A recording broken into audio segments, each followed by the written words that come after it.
میں جس موضوع کو لے کے آپ کے سامنے روزانہ حاضر ہوتا ہوں وہ موضوع ہے قتل حضرت امام حسین علیہ السلام کی بنیادی وجوہات، وہ تمام محرکات جس کی وجہ سے یہ سانحہ رونما ہوا۔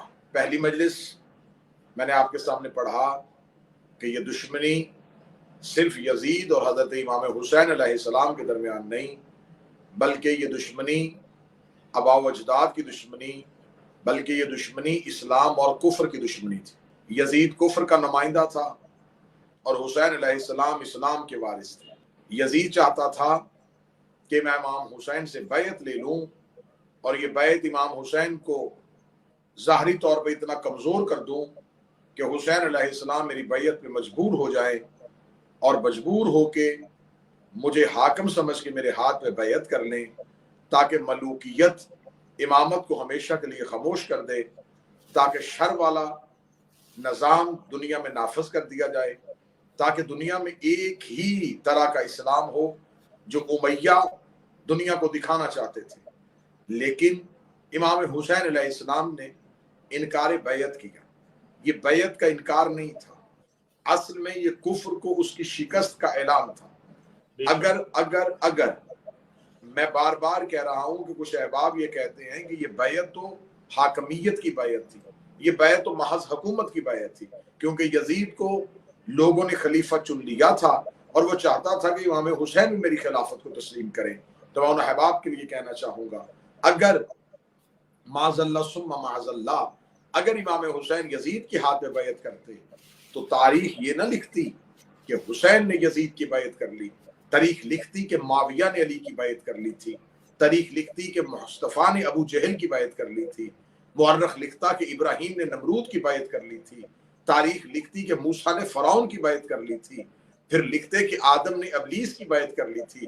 حسین ابن علی کا ہاتھ حسین کا ہاتھ نہیں تھا، حسین کے ہاتھ کے اوپر حسن کا ہاتھ تھا، حسن کے ہاتھ کے اوپر مولا علی کا ہاتھ تھا، مولا علی کے ہاتھ کے اوپر سرکار رسالت مآب کا ہاتھ تھا، رسالت مآب کے ہاتھ کے اوپر حضرت ابراہیم کا ہاتھ تھا، حضرت ابراہیم کے ہاتھ کے اوپر حضرت موسیٰ کا ہاتھ تھا، حضرت موسیٰ کے ہاتھ کے اوپر حضرت آدم کا ہاتھ تھا، اور جو بیعت مانگ رہا تھا ہاتھ اس کا بھی اکیلا نہیں تھا، اس کے ہاتھ کے اوپر اس کے باپ کا ہاتھ تھا، اس کے ہاتھ کے اوپر اس کے دادا ابو سفیان کا ہاتھ تھا، اس کے ہاتھ کے اوپر نمرود و فرعون کا ہاتھ تھا، اس کے ہاتھ کے اوپر ابلیس کا ہاتھ تھا۔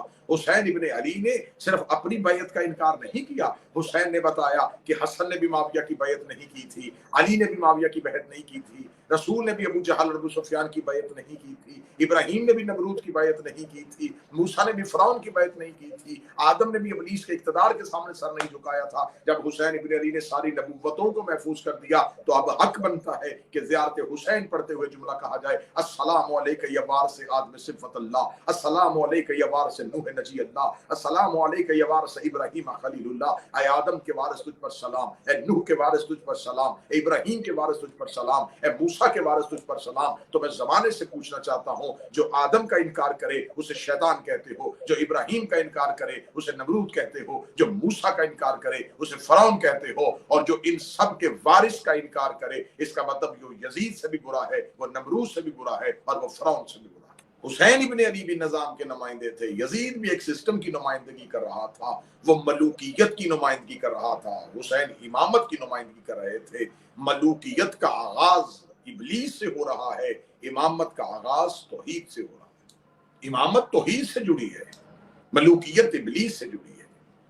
ملوکیت کی فطرت ہے کہ بس اپنی منمانی کی جائے، بس اپنی مرضی مسلط کی جائے، محض اپنا اقتدار دیکھا جائے، وہاں پر حق نہیں دیکھتے اور باطل نہیں دیکھتے، وہاں حلال اور حرام نہیں دیکھتے، وہاں رشتہ داری اور تمیز نہیں دیکھتے، وہاں کچھ نہیں دیکھا جاتا، وہاں صرف اقتدار دیکھا جاتا ہے، وہاں صرف حکمرانی دیکھی جاتی ہے۔ لیکن امامت کے ہاں یہ خاصہ نہیں تھا۔ یہی وجہ ہے کہ ملوکیت کے بانی ابلیس نے کہا تھا کہ میں آدم کو سجدہ نہیں کروں گا۔ اللہ کی حجت کا انکار کرنا یہ ملوکیت کا آغاز تھا۔ حسین ابن علی امامت کی نمائندگی کر رہے تھے، یزید ملوکیت کی نمائندگی کر رہا تھا۔ یزید بتا رہا تھا کہ میرے باپ دادا جو بھی خلیفہ بنے وہ ٹھیک تھے، حسین بتا رہے تھے کہ میرے باپ دادا حق پہ تھے۔ آج مسلمانوں کی اکثریت یہ کہتی ہے کہ یزید غلط تھا لیکن یزید کا باپ ٹھیک تھا، یزید غلط تھا لیکن یزید کا دادا ٹھیک تھا۔ تو میں دنیا سے سوال پوچھنا چاہتا ہوں کہ اگر آپ نے یزید کو غلط کہنا ہے تو پھر اس سسٹم کی مخالفت کیجئے جس کے تحت یزید خلیفہ بنا تھا۔ اگر یزید خلیفہ بنا ہے تو وہ من مرضی سے خلیفہ نہیں بن گیا۔ یہ ایسا کیسے ہو سکتا ہے کہ ایک بد کردار شرابی ممبر پہ بیٹھے اور لوگ اس کی بیعت کر لیں؟ اس کا مطلب ہے کہ اس سے پہلے لوگوں نے ان افراد کی بیعت کر لی تھی جن کی بیعت کی اسلام اجازت نہیں دیتا۔ حسین ابن علی نے کربلا میں امامت کی نمائندگی کی ہے، یزید نے ملوکیت کی نمائندگی کی ہے، لیکن آج زمانے سے پوچھو کہ جیتا کون ہے، ہارا کون ہے۔ اگر آپ کہیں کہ یزید نے قتل حسین کر دیا تو آج زمانے میں بتاؤ یزید کا بیٹا کہاں ہے، یزید کا پوتا کہاں ہے، یزید کی نسل کہاں ہے؟ آج کوئی اپنے فخر سے کہے کہ میں یزید کے قبیلے میں سے ہوں، میں یزید کی نسل میں سے ہوں، آج تو کوئی بھی یزید کا بیٹا بننے کے لیے تیار نہیں۔ آج زمانے میں پوری دنیا میں جاؤ، جتنے سادات بیٹھے ہیں وہ کہتے ہیں ہم حسین کے بیٹے ہیں، ہم حسین کی اولاد میں سے ہیں، ہم حسین کا لہو ہیں، اور ایک بیٹا پردے میں زندہ ہے۔ اس کا مطلب ہے حسین جیت گیا اور حسین کا بیٹا آج بھی زندہ ہے۔ اب ہم اپنے موضوع کی جانب چلتے ہیں جہاں تاریخی حوالوں سے میں گفتگو ریکارڈ کروا رہا ہوں، اور یہ گفتگو کئی 100 کتابوں کا عرق ہے جو میں آپ کے سامنے لفظوں کی صورت میں روزانہ پیش کر رہا ہوں کہ امام حسین سے پہلے یہ دشمنی امام حسن اور مولا علی سے، امیر المومنین علی بن ابی طالب کو اسی کوفہ میں کمزور کیا گیا سازشوں کے ذریعے، جنگوں کے ذریعے۔ اور ایک انگریز مورخ مسٹر گبن نے کہا تھا، اس نے کہا کاش دنیا علی کو میدان جنگ میں مصروف نہ رکھتی تو وہ علی علم کی اتنی دنیائیں تخلیق کر دیتا کہ ہمیں ریسرچ کی ضرورت نہ پڑتی۔ اس نے کہا بدقسمتی ہے مسلمانوں کی کہ ان کے پاس ایک علی جیسا عالم موجود تھا جس سے سیکھنا چاہیے تھا۔ یہ کبھی اسے بدر میں لڑ رہے تھے، کبھی اسے احد میں لڑ رہے تھے، کبھی اس کو خیبر میں تلوار اٹھانے میں مجبور کر رہے تھے، کبھی خندق میں اس سے تلوار اٹھوا رہے تھے، کبھی جمل اور صفین اور مہربان میں کھڑا کر رہے تھے۔ اس علی کا تو حق بنتا تھا اس کے لیے بساط علم بچھا دی جاتی اور وہ علم کی گرہیں کھول دیتا تو قیامت تک دنیا کو کسی نئی تحقیق کی ضرورت نہ پڑتی۔ امیر المومنین کو سازشوں کے ذریعے کمزور کرنے کی کوشش۔ اب دور آ گیا ہے حضرت امام حسن مجتبیٰ کا۔ امام حسن مجتبیٰ، جیسا کہ میں نے کل کی گفتگو میں گزارش کی کہ امام حسن مجتبیٰ کے پاس پھر ایک ہی وجہ ناصرین کی کمی، قلت انصار۔ جو ساتھ ہونے کا دعویٰ کر رہے تھے وہ بھی اندر سے ساتھ نہیں تھے۔ شام نے، میں نے آپ کے سامنے کہا کہ 41 سے 42 سال انہوں نے صرف اور صرف لوٹا تھا۔ وہ جو 42 سال کا لوٹا ہوا تھا اب وہ خرچ کر رہے تھے، لوگوں کو درہم و دینار کے ڈھیر دے رہے تھے، اور اس دور میں کسی انسان کو خریدنا بہت آسان تھا۔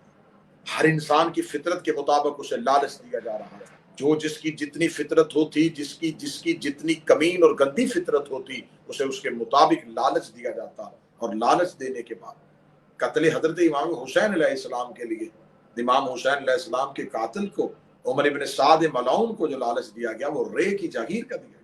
اس نے کہا مجھے پسند ہے رے کی جاگیر، فرمایا ہم رے کی جاگیر دیتے ہیں اگر تم حسین کا قتل۔ تو ہر انسان کو اس کی فطرت کے مطابق لالچ دیا جا رہا۔ ادھر ملوکیت کے پاس دولت کے ڈھیر تھے، دنیاوی لالچ تھا۔ امامت کے پاس کیا تھا؟ امام کے پاس کوئی بھی صحابی آتا، امام اس سے کہتے اگر محبت کرنی ہے تو مصیبت کے لیے تیار رہنا۔ مولا امیر المومنین کا میں یہاں جملہ پڑھنے لگا ہوں، کاش آج کے شیعہ اس جملے کو سمجھے۔ علی فرماتے اس دنیا میں رائی کے دانے کے برابر بھی زینت ہوتی، میں اپنے چاہنے والوں کو اتنا دیتا کہ ان کے گھر کی سیڑھیاں بھی سونے کی ہوتی۔ لیکن امیر المومنین فرماتے کیونکہ دنیا میں زینت نہیں ہے، دنیا میں بقا نہیں ہے، یہ ختم ہونے والی ہے، تو لہٰذا جو دنیا ختم ہونے والی ہے میں اس میں اپنے چاہنے والوں کا حصہ رکھوں یا اس زندگی میں رکھوں جس نے ہمیشہ باقی رہنا ہے۔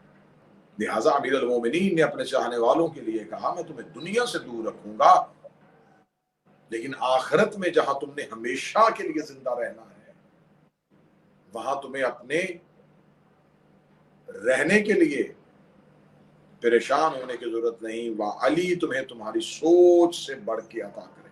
یہ دنیا علی کے شیعوں کے لیے امتحان کے علاوہ کچھ بھی نہیں۔ یقیناً اگر آپ کے پاس کثرت دولت آ رہی ہے اور آپ کے پاس दुनियावी दौलत की कसरत आ रही है, तो आप ये ना समझें कि ये उनका कर्म हो रहा है, आप ये समझें कि दुनिया की इतनी कसरत दौलत कहीं मुझे अली से दूर तो नहीं कर रही। अमीर अल मोमिनीन के सहाबा, मौला हसन के सहाबा, हम मुझे बताएं किसके पास दौलत की कसरत। जनाबे सलमान मोहम्मदी से एक शख्स ने पूछा था, सलमान तो अपना घर क्यों नहीं बनाता? सलमान कहते हैं इसलिए कि रहना नहीं चाहता।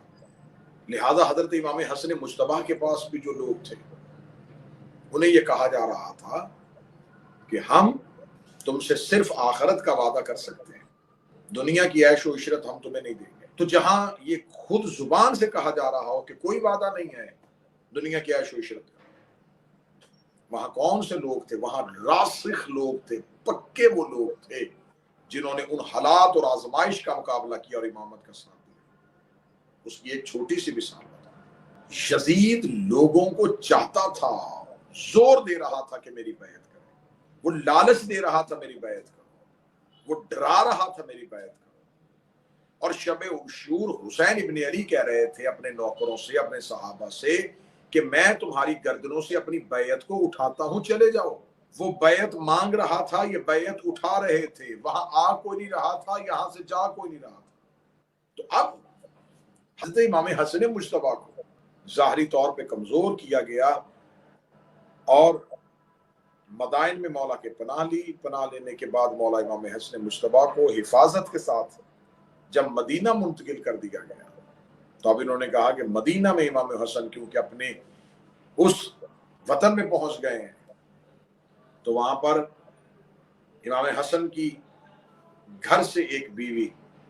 अब लोग सवाल करते हैं कि अगर इमाम गैब जानता है तो जब खबर थी ये मेरी कातिला है तो उससे निकाह करके उसे घर में क्यों लेके आए? या अगर किसी भी हुज्जत या किसी भी नबी और इमाम को पता होता है कि फलां औरत मेरे लिए बेहतर नहीं है तो उसे ज़ौजियत में क्यों लेते? ये सवाल कायम है, मैं उसका जवाब सवाल की सूरत में दूंगा। जब खुदा को पता था कि इब्लीस ने सजदा नहीं करना तो उसने फरिश्तों में क्यों बिठाया, मासूमीन की महफिल में क्यों बिठाया? अब यहां मासूम की हिकमत होती है कि जमाना ये ना समझे कि शर हमेशा वही होता है जहां इमामत से दूरी होती है। फरमाया हमारी कुर्बत हमारे रिश्ते के साथ मुंसलिक हो के भी अगर हमसे मुखलस नहीं है तो तुम्हें हमारी रिश्तेदारी भी कोई फायदा नहीं देगी। अगर तुम इमाम के साथ मुखलिस नहीं हो तो चाहे रिश्तेदार हो चाहे निस्बत हो, वो निस्बतें खत्म हो जाती हैं। निस्बत वही रहती है जहां मोहब्बत और मवद्दत। तो अब जिस मस्तूर ने जहर दी है, जिस औरत ने जहर दी है, वो अशस की बेटी है। ये अशस कौन है? ये अशस वही बदबख्त है, अशस इब्ने कैसे कुंदी। ये वो बदबख्त है जिसने जंगे सफीन में मुआविया से एक खतीर रकम लेके मौला अमीर अल मोमिनीन का लश्कर छोड़ा था। ये कूफा से मौला अमीर अल मोमिनीन के लश्कर में आया था और इसके पास एक कसीर तादाद इसके कबीले के लोगों की थी, लेकिन ऐन लड़ाई की आखिरी रात में अमर बिन आस आके इसे 10 लाख दिनार का सौदा करता है, 5 लाख दिनार मौके में देता है और कहता है जब हम कुरान नेज़ों पे उठाएंगे तो ये कह के अली के लश्कर से अलग हो जाना कि हम अली के कहने पे मुआविया से तो जंग कर सकते हैं लेकिन अली के कहने पे कुरान से जंग नहीं कर सकते। तो ये वही अशस था जिसने मौला अली के साथ बेवफाई की। इसी के 2 बेटों में से दोनों ही इसके बेटे करबला में कातलाने इमाम हुसैन में से। इसका बड़ा बेटा मौला उनका खुदा उस पे लानत करे जिसने इमाम हुसैन के पहलू पे नेज़ा मारा था। अब ये उसकी बेटी है। इसको ये कह के आमादा किया गया कि अगर तू इमाम हसन मुश्तबा को जहर दे तो तुझे यजीद की ज़ौजियत में दे के मुसलमानों की खलीफा की बीवी बना दिया जाएगा। तो लिहाजा इसने, इस मलौना ने, इस बदबख्त ने दुनिया के लालच में दीन को कत्ल कर दिया। इमाम हसन मुश्तबा जब शहीद हुए, क्योंकि ये बातें रिकॉर्ड का हिस्सा बन रही हैं और मुझे खबर है कि इन बातों को बहुत से वो अहबाब भी सुनेंगे जिनका मसलक जाफरिया से ताल्लुक नहीं। मैं उनसे पूछना चाहता हूँ, लोग कहते देखे जी आप शिया एतराज करते, लेकिन आप ये भी तो माने कि इमाम हसन को जहर तो उनकी अपनी बीवी ने दी थी, जहर बीवी ने दी थी। आप मुझे बताएं जहर देने के बाद उनके जनाजे पे तीर किसने बरसाए? आप हमें ये बताएं, अगर मेरा कोई अहले सुन्नत, कोई अहले हदीस, कोई गैर मसलक, गैर शिया इन गुफ्तगू को सुने और उन सैकड़ों सुनने वालों में से कोई 2 हदायत पा जाएं और वो अली वलीउल्लाह पढ़ लें और मौला की दहलीज पे आ जाएं, मौला अमीर अल मोमिनीन के सामने सुरखरू होने के लिए यही काफी है कि हमारी अजान से कुछ लोग नमाज इश्क में आ गए थे। तो मैं सवाल करता हूं कि मदीना में कोई यहूदी रहते थे? क्या मदीना में कोई ईसाई रहते थे? अगर कोई यहूदी और ईसाई नहीं रहते थे तो फिर उसी मदीने में रसूल के बेटे के जनाजे पे तीर बरसाने वाले मुसलमान कौन? इसका मतलब है कि वो मुसलमान थे, वो कलमा पढ़ते थे, उन्होंने तीर बरसाए और इमाम हसन मुश्तबा के जनाजे को पहलुए रसूल में दफन नहीं होने दिया और उन्हें तदफीन करनी पड़ी जन्नतुल बकी में। इमाम हसन मुश्तबा की शहादत के बाद अब इमाम हुसैन के पास कौन से सहाबा थे? कुछ मौला अली के मुखलस शहीद हो चुके थे, कुछ वतन छोड़ चुके थे। इमाम हसन अलैहिस्सलाम के मुखलस सहाबा। अब मौला इमाम हुसैन शहनशाह के लिए सबसे मुश्किल मरहला ये था कि लोगों को सिर्फ मदीने से नहीं चुनना था, पूरी दुनिया से इकट्ठे करना था। तो अब हजरत इमाम हुसैन मुश्तबा ने एक लंबा अरसा तैयारी की इनकलाब के लिए, लोगों के ज़हन बनाए, अफराद के ज़हन बनाए कि अब हमने यजीदियत से टकराना है। अब जब मुतालिबा बैत हुआ, बात बड़ी संजीदा मरहले में दाखिल हो रही है। जब मुतालिबा बैत हुआ तो मौला हुसैन ने इनकार किया कि मैं बैत नहीं करूँगा। अब मेरा सवाल है, फिर इस सवाल को अगर इसी मजलिस के, वरना इस मजलिस के किसी क्लिप में उसकी थंबनेल दे के भी इस सवाल को रखा जाए तो ये सवाल बहुत अहम है कि इनकार, बैत का इनकार करने वाले जिन्होंने यजीद की बैत नहीं की, वो लोग तो 72 थे जिन्होंने इमाम हुसैन का साथ दिया, लेकिन वो लाखों मुसलमान कौन थे जिन्होंने यजीद के हाथ में बैत की थी?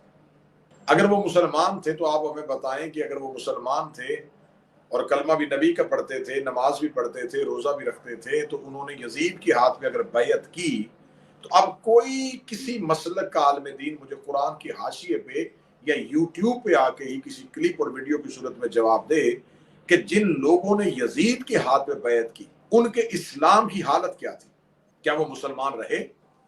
अब ये है सवाल का जवाब दे। बड़ा आसान है इमाम हुसैन के कत्ल का सोग मनाना, लेकिन जवाब दिया जाए जिन लोगों ने यजीद के हाथ में बैत की उन लाखों लोगों के ईमान की हालत क्या है? वो मुसलमान हैं या काफिर हैं? तो ज़ाहरी तौर पे वो कहेंगे कि कुरान की नस के मुताबिक जो फासिक के हाथ में बैत कर ले तो उसकी पुरानी बैत खत्म हो जाती है, चाहे वो उसने किसी नबी या इमाम के हाथ में की। तो अब इसका मतलब है कि उनकी पुरानी बैत खत्म हो गई और उन्होंने नई बैत कर ली। बैत कर ली उन्होंने यजीद के हाथ पे। बैत करना यानी कि उसके इक़्तिदार को मान लेना, उसकी ताकत को मान लेना, उसके इख्तियारात को मान लेना। अब उसके हलाल को हलाल कहना है, हराम को हराम कहना।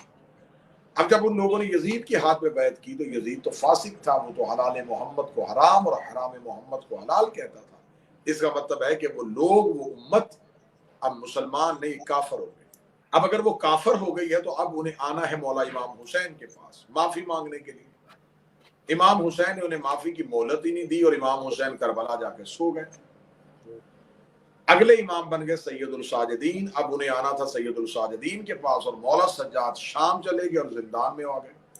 अब 1 साल मौला सैयदुल साजिदीन जिंदान में रहे हैं और फिर मौला सैयदुल साजिदीन वापस मदीना आए हैं। तो ये सारा दुरानिया जो बनता है इमाम हुसैन के सफर से लेके मौला सज्जाद की वापसी तक, ये तकरीबन लगभग 2 साल बनता है।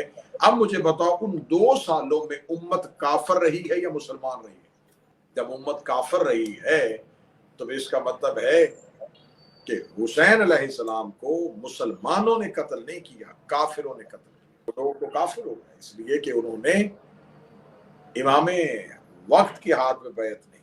अब हजरत इमाम हुसैन मुश्तबा, इमाम हसन मुश्तबा के बाद इमाम हुसैन जब यजीदियत को ललकार के चल रहे हैं करबला की तरफ और मक्का में आके रुकते हैं और मक्का में आके रुक के इमाम हुसैन अलैहिस्सलाम ने एक ऐसा काम सरंजाम दिया जो आज भी तारीख के सर को चकराए हुए हैं। अव्वल वक्त में इबादत करने वाले इमाम ने ऐन वक्त में हज को उम्रे में बदला। अब हज को जब उम्रे में बदला तो लोगों ने कहा कि शायद हुसैन इब्न अली अपनी जिंदगी की वजह से, अपनी जिंदगी और मौत के डर की वजह से चले गए। नहीं, हिकमत इमाम समझिए। हुसैन ने ऐन वक्त में हज के एहराम को बदला, बदल के लोगों से कहा कि इधर। तो हजरत इमाम हुसैन अलैहिस्सलाम ने जमाने को बताया कि इधर हज था, इधर हुसैन इब्न अली थे।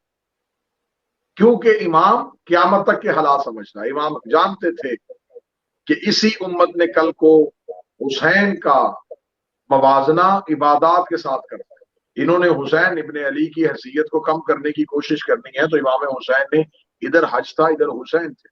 माज़अल्लाह सुम्मा माज़अल्लाह, इमाम हुसैन ने हज का इनकार नहीं किया, लेकिन जमाने को इमामत की अहमियत बताई कि इमामत के ओहदे को इतना कमजोर कर दिया गया था, मलूकियत ने इतना कमजोर कर दिया गया था। मौला अली की 25 साल की खामोशी, फिर मौला अमीर अल मोमिनीन के इख्तिदार के दौर में मौला अमीर अल मोमिनीन की बेबसी, फिर इसके बाद हजरत इमाम हसन मुश्तबा का दौर के मजलूमाना किरदार, उस तमाम दौर में इमामत को इतना कमजोर कर दिया गया था। उन्होंने कहा इमामत को इतनी जरूरी नहीं है, अगर इमाम दीन में ना भी हो तो अल्लाह हमें कुरान जैसी किताब दे चुका है, तो किताब हमारे घर में है, हम कुरान को पढ़ेंगे, शरीयत पे अमल करेंगे। कुरान में लिखा है कि नमाज कैसे पढ़नी है, कुरान में लिखा है कि रोजा क्या है, कुरान में लिखा है ज़कात क्या है। तो जब खुदा ने हमें तमाम अहकामात अपनी किताब में लिख के दे दिए हैं, एक आइन, एक कानून बना के दे दिया है, तो इस आइन और कानून के होते हुए हमें इमाम की क्या जरूरत है। इमाम मिंबर पे बैठता है, इमाम हमारे ऊपर हुकूमत करेगा, इमाम हमारे ऊपर हकमियत करेगा, लिहाजा बादशाहत हम करेंगे और शरीयत कुरान से लेंगे। बादशाहत हम करेंगे, दीन हम अल्लाह का लेंगे, ला इलाहा भी नहीं छोड़ेंगे, इक्तदार भी नहीं छोड़ेंगे, मोहम्मद रसूलुल्लाह भी नहीं छोड़ेंगे, हुकूमत भी नहीं छोड़ेंगे। हम ऐसे करेंगे, हुकूमत भी करेंगे और मजहब भी रहेंगे।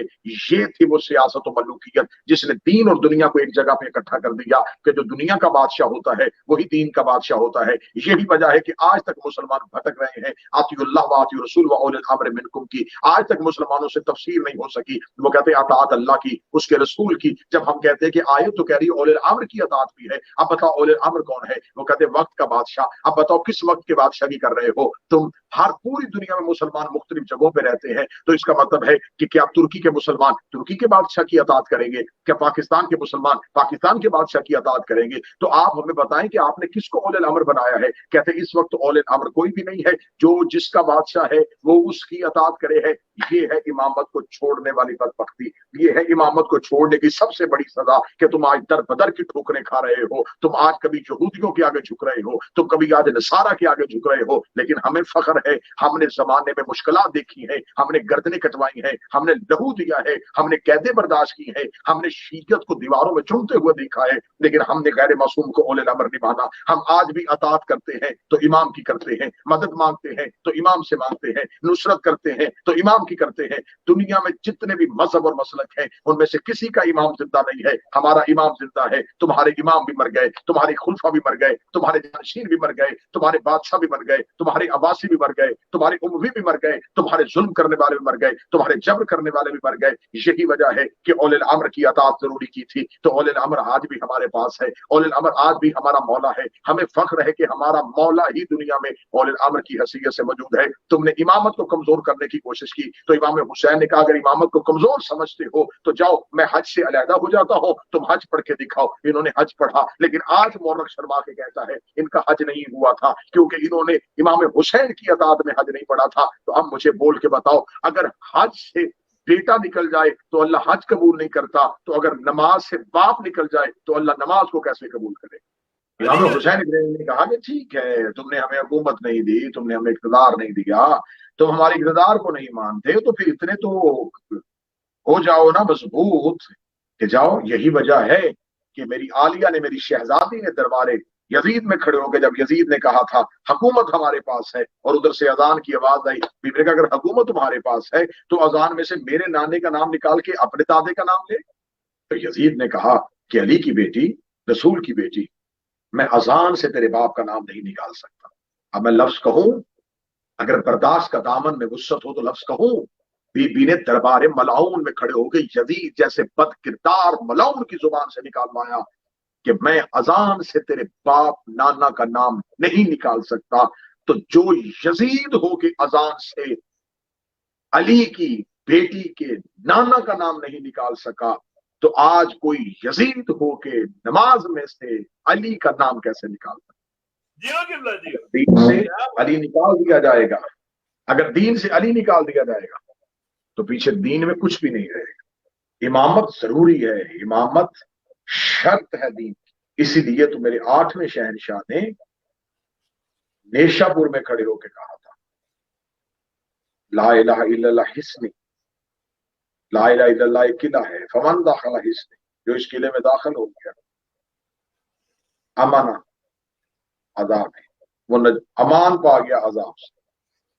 لوگوں نے کہا قلعے میں داخل کیسے ہوگا؟ وہ کہا بشروط ہوا، اس میں داخل ہونے کی شرطیں ہیں، وَأَنَا مِن شروط، اور ان شرطوں میں سے ایک شرط میں لا الہ الا اللہ دعویٰ ہے، علی ولی اللہ اس کی دلیل ہے، لا الہ مقدمہ ہے، علی ولی اللہ اس کا ثبوت ہے۔ یہی سبب تھا کہ رسول نے امیر المومنین کے بارے میں ایک حدیث کہی تھی جو طرفین کی کتابوں میں، اہل سنت کی کتابوں میں ہے، فرمایا اے علی آپ کو مجھ سے وہی نسبت ہے جو سر کو بدن سے ہوتی ہے، اے علی میں محمد بدن ہوں، تو میرا سر ہے۔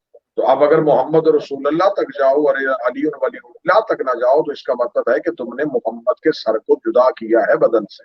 شاید میں لفظ نہیں سمجھا سکا، میں پھر جملہ پڑھتا ہوں۔ اگر تم نے رسول کی حدیث ہے کہ علی کی نسبت مجھ سے ایسے ہی ہے جیسے سر کی بدن کے ساتھ ہے، تو اب اگر محمد رسول اللہ تک رکو اور علی ولی اللہ تک نہ جاؤ تو اس کا مطلب ہے کہ تم نے مصطفیٰ کے بدن سے مصطفیٰ کے سر کو جدا کیا۔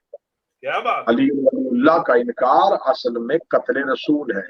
تو سامعین گرامی قدر، عزیزان محترم، یہ تھی وہ وجوہات دشمنی ولایت امیر المومنین جو ان کے ذہنوں میں راسخ ہو چکی تھی، اور یہ چاہتے تھے کہ ہم امامت کو کمزور کریں، لیکن حسین ابن علی نے ایسا زناٹے دار تماچا مارا کہ ملوکیت چکرا کے رہ گئی۔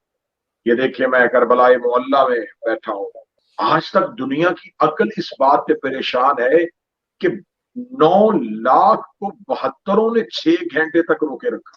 اگر 72 قتل کروانے تھے تو اس کے لیے 1000 لے آتے، 72 کے لیے 9 لاکھ کو بلایا گیا، لیکن صبح عاشور سے لے کے عصر عاشور تک 9 لاکھ ڈرتے رہے اور 72 مسکراتے رہے۔ کربلا کی تاریخ میں ایک نصرانی کا نام ملتا ہے جس کا نام وہاب کلبی ہے۔ یہ نصرانی مذہب کا تھا، یہ اپنی ماں سمیت کربلا امام حسین کی نصرت کے لیے آیا، کربلا میں بیٹھ کے کربلا سننا۔ جب وہاب کلبی کا سر کاٹ کے یزیدی فوج نے خیام کی طرف بھیجا تو ابھی چند دن پہلے حسین کے دروازے پہ آنے والی نصرانی چھوڑ کے اسلام قبول کرنے والی وہاب کلبی کی ماں نے اپنے خیمے کے دروازے پہ اپنے جوان بیٹے کا سر دیکھا تو اس نے وہاب کا سر وہیں اٹھایا اور یزیدی فوج کی طرف پھینک کے کہنے لگی جو چیز ہم حسین کو دیتے ہم واپس نہیں دیتے۔ لوگ حیران ہو گئے کہ یہ عشق، یہ محبت، یہ حسین کے ساتھ کیسے آ گئی لوگوں کے سے۔ صاحبان حسین کل بھی زندہ تھے، حسین آج بھی زندہ۔ آؤ آج میں کربلا معلیٰ میں ہوئی بالکل چند قدم کے فاصلے پہ بیٹھا ہوں میں سرکار حضرت ابو الفضل العباس کے حرم سے۔ ابھی بھی مغربین کی اذان حرم سے گونج رہی ہے، اس وقت بھی حرم سے آواز آ رہی ہے اشہد ان علی ولی اللہ۔ 1400 سال پہلے اسی ریگستان میں علی ولی اللہ مٹانے والوں آؤ علی ولی اللہ کی اذان تم بھی اٹھ رہی۔ لاکھوں کربلا میں آ چکے ہیں، لاکھوں کربلا میں آنے والے ہیں۔ تم نے 72 ختم کرنا چاہے، آج ہر گلی سے آواز آ رہی ہے لبیک یا حسین، لبیک یا حسین۔